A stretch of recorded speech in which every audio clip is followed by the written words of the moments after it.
Salut, c'est Trado. Voilà la vidéo de mise à jour pour l'or.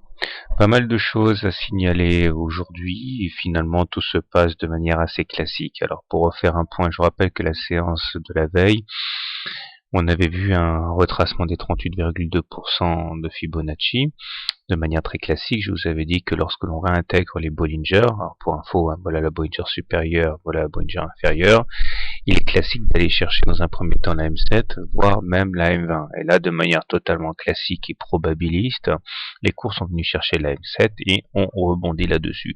Donc malgré la fessée que l'or a prise aujourd'hui, je considère que c'est surtout un signal de force pour les haussiers qui ont mis à profit le recul sur des supports importants, les 38,2%, et la M7 pour entrer en position. D'ailleurs, qu'on ne s'y trompe pas, la mèche basse plutôt longue montre bien que les plus bas ont été rachetés. Donc malgré la correction assez sévère sur l'or, il demeure que eh bien, ça a donné l'opportunité aux retardataires de rentrer.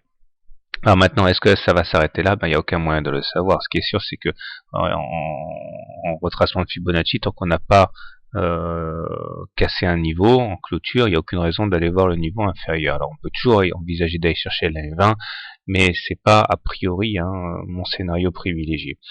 Alors, pour faire simple, nous sommes toujours au-dessus de la M7, toujours au-dessus de la M20, celle-ci est croissante, donc on est en tendance haussière. Nous sommes également confinés à l'intérieur d'un nouveau canal bleu ici correspondant à l'amplitude du premier canal reporté au niveau de la cassure qui forme donc le nouveau canal bleu, qui devrait à terme nous emmener vers les 1850, et cet objectif reste totalement bien atteignable, et tant qu'on n'aura pas cassé à la baisse le bas du canal, il n'y a aucune raison de le remettre en cause.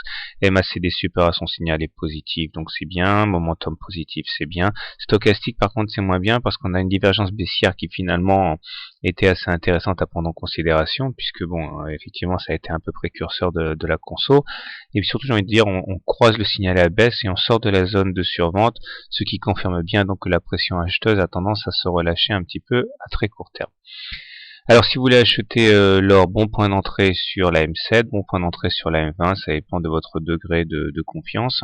Si vous êtes baissier, eh bien le premier point d'entrée short, eh bien ce serait un contact avec la Bollinger supérieure. Sinon, eh bien il vaudrait mieux attendre d'aller chercher les précédents plus hauts et éventuellement shorter sur ces niveaux si vous êtes baissier. Tout naturellement, puisqu'on est au-dessus de la M20 croissante, personnellement je privilégie les achats aux ventes à découvert. Du côté de l'hebdo, traditionnellement, voilà où on est. Donc c'est très porteur en hebdo. On voit que voilà, par report du canal noir qui a été cassé ici, on se retrouve avec un objectif vers les 1920-1930 ici à terme. On a inscrit un plus haut historique cette semaine à 1815, et puis surtout on a un T2, c'est-à-dire une deuxième clôture au-dessus de la Bollinger supérieure.